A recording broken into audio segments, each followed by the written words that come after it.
For more than 100 years, a single number has been used to define human intelligence, a number that decides who is gifted, who is average, and who is not. That number is called IQ.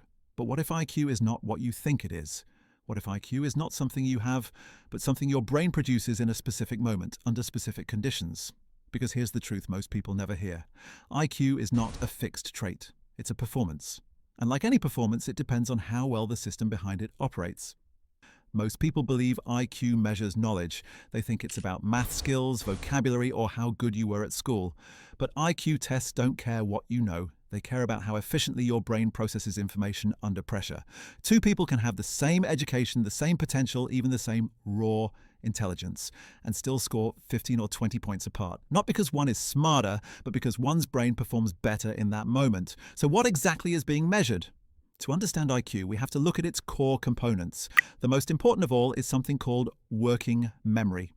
Working memory is your brain's mental workspace. It's the ability to hold information and manipulate it at the same time.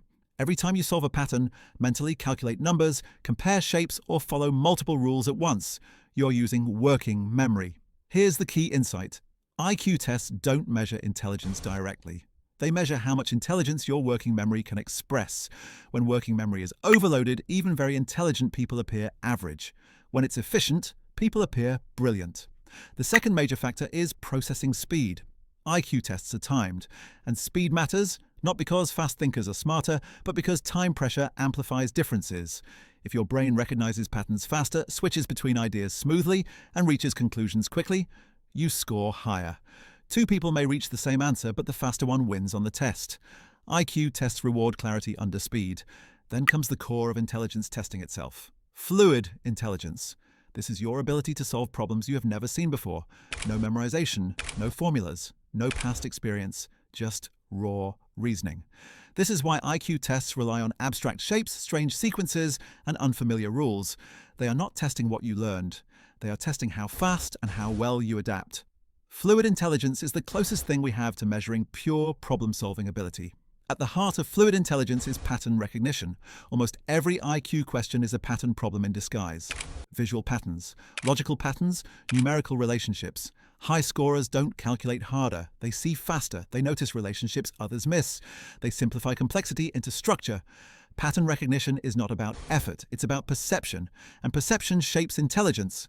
But even the smartest brain can lose points instantly because of one silent factor: attention control. IQ tests punish careless mistakes. A distracted mind skips details, misreads rules, and rushes answers. A single lapse in focus can cost several points. This is why attention control is not optional.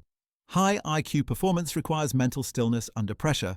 Verbal reasoning also plays a role, but not in the way most people think. It's not about using fancy words, it's about precision of meaning, understanding exactly what a question asks and what it doesn't ask. Closely related to this is mental flexibility. IQ problems are designed to trap rigid thinkers. If your first strategy fails and you cling to it, you lose.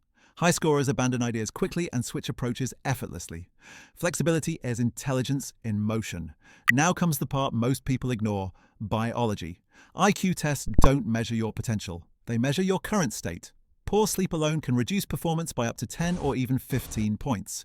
Mental fatigue slows processing speed, shrinks working memory, and destroys attention. Same brain. Lower output. Intelligence is biological before it is psychological.